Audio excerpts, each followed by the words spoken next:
Is it ever possible to overthink something? Is there ever a moment when a lack of critical thinking is justified? Well, it may surprise you to hear me say this, but sometimes I think a lack of critical thinking is justified. Here's the thing. We do so much thinking in a single day. I honestly think it's totally fair for us to take a moment, even a long stretch, to decompress. Let me give you an example.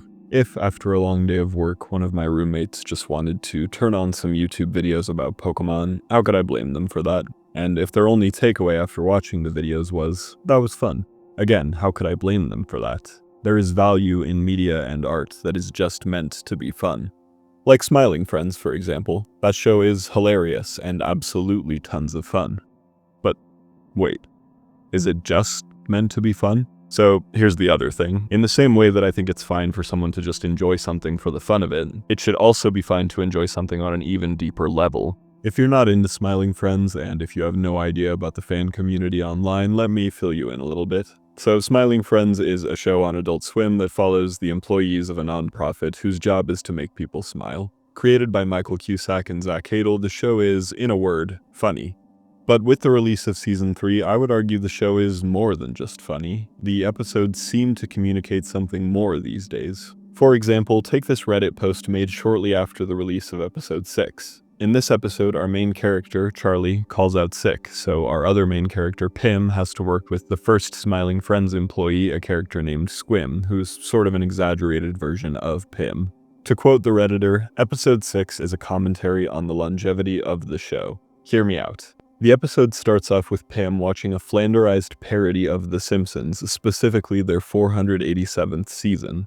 Pim is called to Mr. Boss's office, where he meets Squim, a personification of the show and a heavily flanderized version of him, Pim. Squim's act, while charming at first, starts becoming stale as the two hang out, until the A and B plot collide and, as a consequence, lead to the death of Squim. At the end of the episode, Squim is rolled back in, but as a ghost of his former self. The rest of the Reddit post is actually sort of a self-aware joke about how the viewer is reading into the show. This makes sense if you've been following the community. Since Season 3 started, there's been a divide in the fandom between those who want to view the show as nothing more than a vehicle for jokes and those who want to read into it more deeply. The comments on this Reddit post acknowledge that. As this commenter wrote, "I think you're onto something, but I suspect it's also a nod to the fact that something new and fresh will always come along. But I don't think we are allowed to discuss that here because, after all, it's just a silly cartoon and we are losers for analyzing it."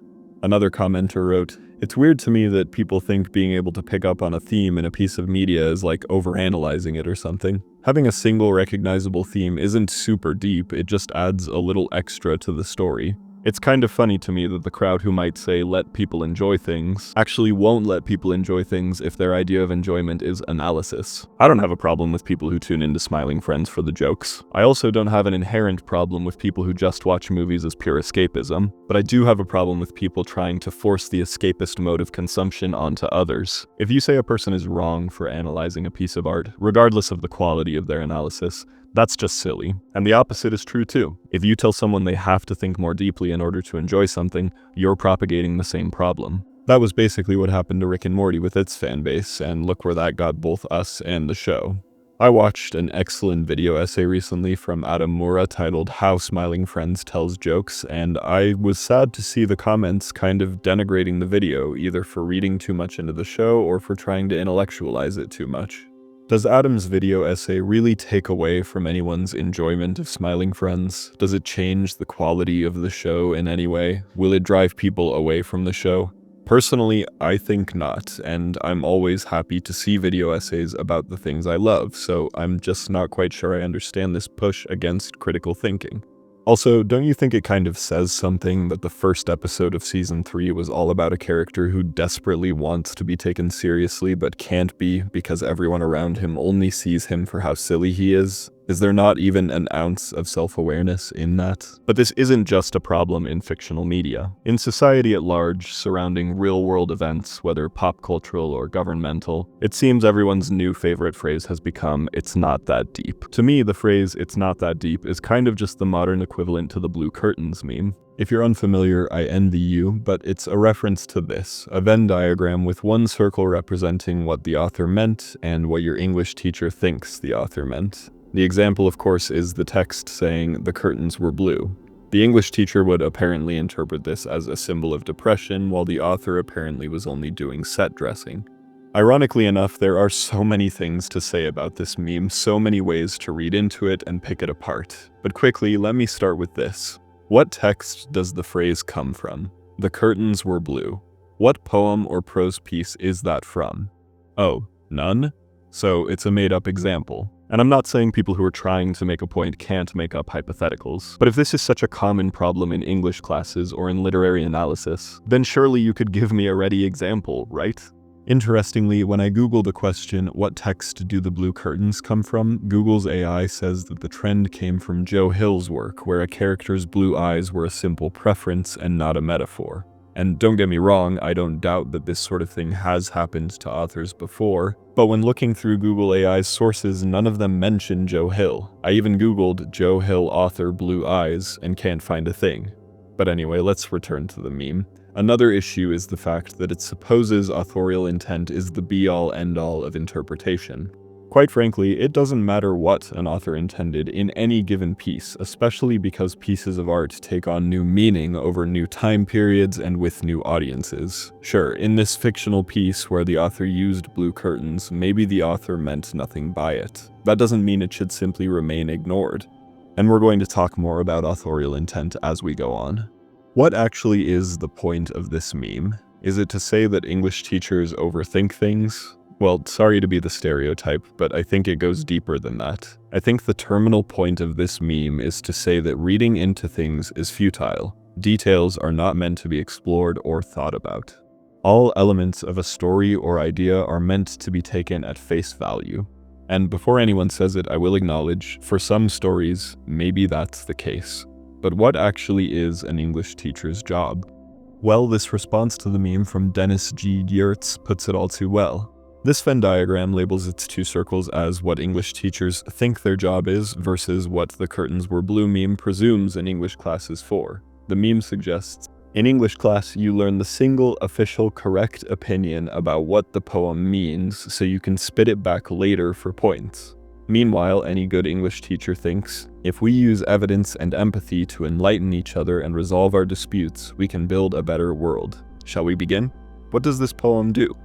Exactly. See, the purpose of an English class, believe it or not, isn't to teach you what's correct or incorrect. No, a good English class, and a good English teacher for that matter, are meant to give you the tools to think critically. As I've always said, good English teachers don't merely teach you what to think, but they teach you how to think. This is one reason teachers, and English teachers in particular, really hate when students say, when will we use this in real life? Brother, English teachers are not naive. We know that most people will not ever explicate a poem after high school. So what's the point of it? Do we just love torturing you? Or is there perhaps more to literary analysis? Listen, take it from my AP chemistry teacher, Mr. G. When I was in AP Chem, Mr. G said the two most important classes you could take in high school were AP English Language and AP English Literature. And why is that? Because no matter what you choose to do with your life, you have to know how to communicate. You have to be able to make meaning, and you also have to be able to interpret meaning. By the way, if you're curious, Mr. G said that the next most important classes in high school were,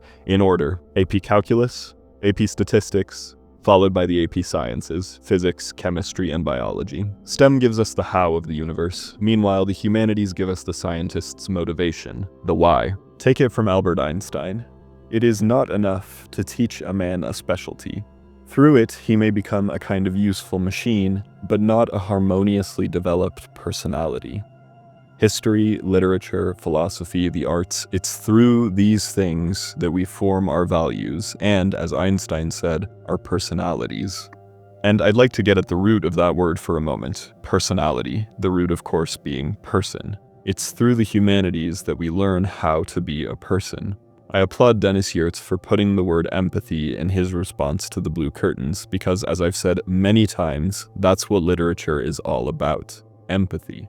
Through reading a story or a poem, whether autobiographical or imagined, you get another person's perspective on what it's like to be human. Whether you agree or disagree with that perspective, you can take it out into the real world. Moreover, through well-crafted stories, you get to see life through another person's eyes. You get to better understand a way of living that you've never experienced before. Quick side note, but once I was talking with a girl in college, and she told me that when she was born, her foot was backwards. And I said, "Oh, you mean like clubfoot?"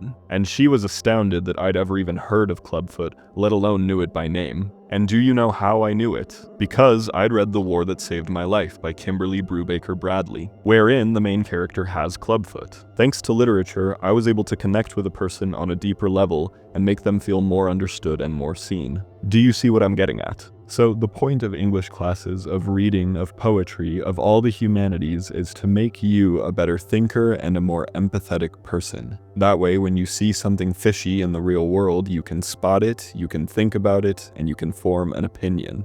So, for example, if a pop star comes out with an album cover that seems to cater exclusively to the male gaze, or if an actress stars in a commercial that seems in support of eugenics, or if another pop star comes out with merchandise that seems to cater to white supremacists, when these things happen, you can analyze them and form an opinion about them. But before we go on, let me ask, are you absolutely sick of AI assistants popping up everywhere these days, especially in your writing tools? I, for one, am tired of opening up the most popular word processors and having to immediately close the AI suggestions. What's more, even in services that don't offer AI tools, odds are good your work is being scraped to train AI. That's where a free service like Ellipsis comes in. Ellipsis, the sponsor of today's video, is an LGBTQ+ founded company made by writers for writers. Not only is Ellipsis anti-AI, but they genuinely care about your privacy. I read through their entire privacy policy and it is completely on the up and up. They will not sell your data, and as stated before, they will not comb through your writing to train any machine learning or LLM. But while Ellipsis won't take a look at what you write, your friends will. What sets Ellipsis apart is the emphasis on collaboration. It's easy to invite people to read and comment on your work. What's more, Ellipsis has a vibrant community with a monthly newsletter, human-made templates for your convenience and inspiration, and a Discord server where you can find collaborators. You can use my link, ellipsis.app/rd, or click the link in the description and pinned comment, or this QR code on screen to start using Ellipsis today completely for free. Thanks so much to Ellipsis for sponsoring this video. Yeah, let's get into it. It's controversy time. But before we dive in headfirst, there is one more thing I want to point out. Context matters a lot, even in the case of the blue curtains. It's possible that you read a story, and in context, the blue curtains in the story are not a worthwhile detail. Does that mean they're not worth analyzing? No. But compared to other factors in the piece, they might feel lower priority. So Sabrina Carpenter's album cover, or Sydney Sweeney's jeans ad, or Taylor Swift's merchandise. In a different context, all of these things might not have been a problem at all. But, as many of us have noticed, the American government is taking a creeping, calculated turn toward authoritarianism, fascism, Christian nationalism, radical patriarchy, and ethno-statehood. So in Sabrina Carpenter's case, as the country faces a battle for women's rights, you can imagine why women would have a problem with this image and what it represents. Combine that with the fact that the album is called Man's Best Friend, which implies that Sabrina is comparing herself to a dog, and it seems she's only denigrating herself further.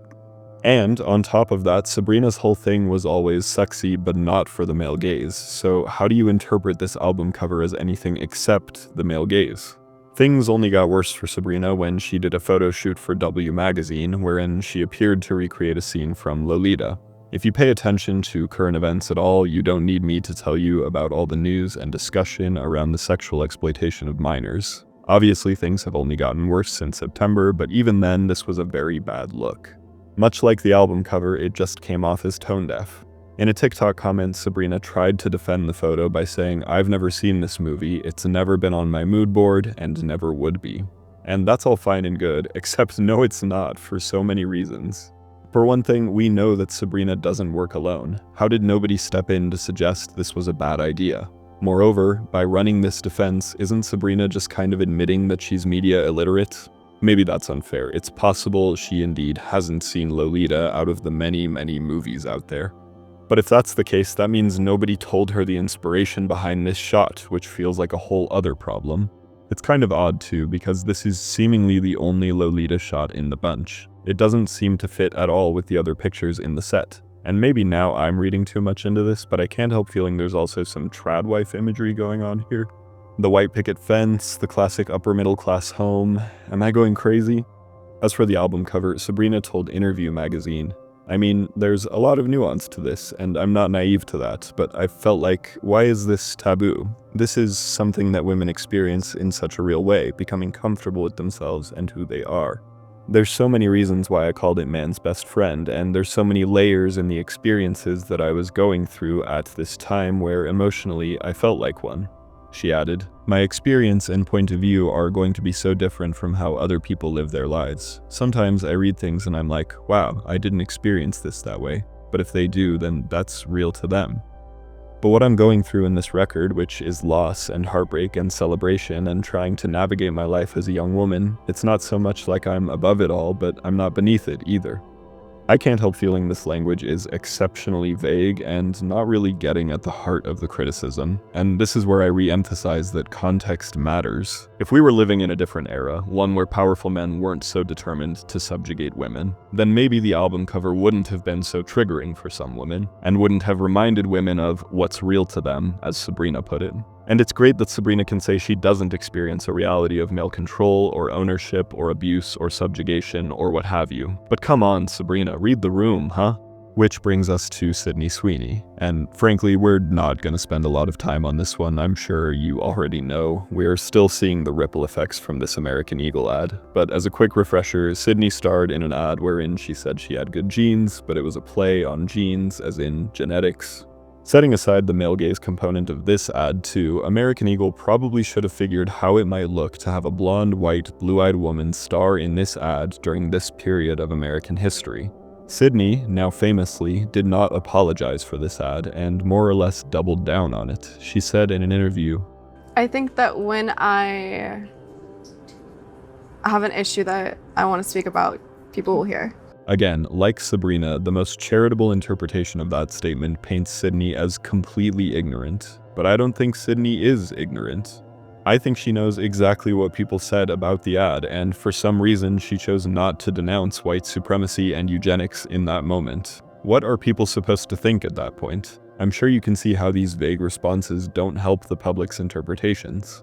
And the rest is history. Her movies are bombing, and it's unclear if she'll ever bounce back, or if she'll take the Gina Carano route. I'm sure the Daily Wire would just love to have Sydney under their umbrella. And lastly, speaking of folks cozying up to Trump supporters, we have Taylor Swift. Now, of the controversies we've talked about so far, this one feels by far like the most defensible. If you weren't aware, she came under fire for this necklace, which appears to create an SS symbol with the lightning bolts. I think it's odd that she went with lightning bolt motifs when that has nothing to do with the whole showgirl thing she had going on with the most recent album, but I digress. You may be thinking, but surely her team should have caught that, right? Well, I think Wild In For Real on TikTok makes a decent point.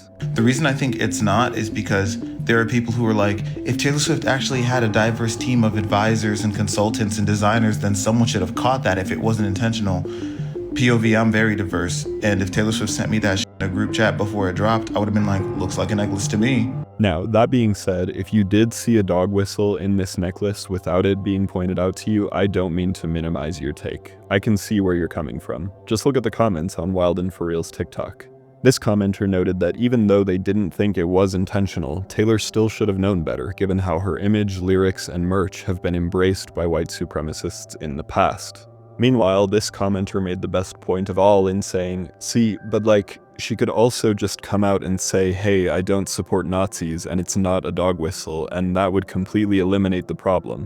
Which is just so agreeable, and I'm not a businessman and maybe I shouldn't advise pop stars on anything, but as with Sydney's and Sabrina's responses to their given controversies, what else are people supposed to think under these circumstances? Taylor did take the necklace down, which is great, but why the silence? Is it because a refusal to address these things directly is perhaps the best decision for a wealthy person's bottom line?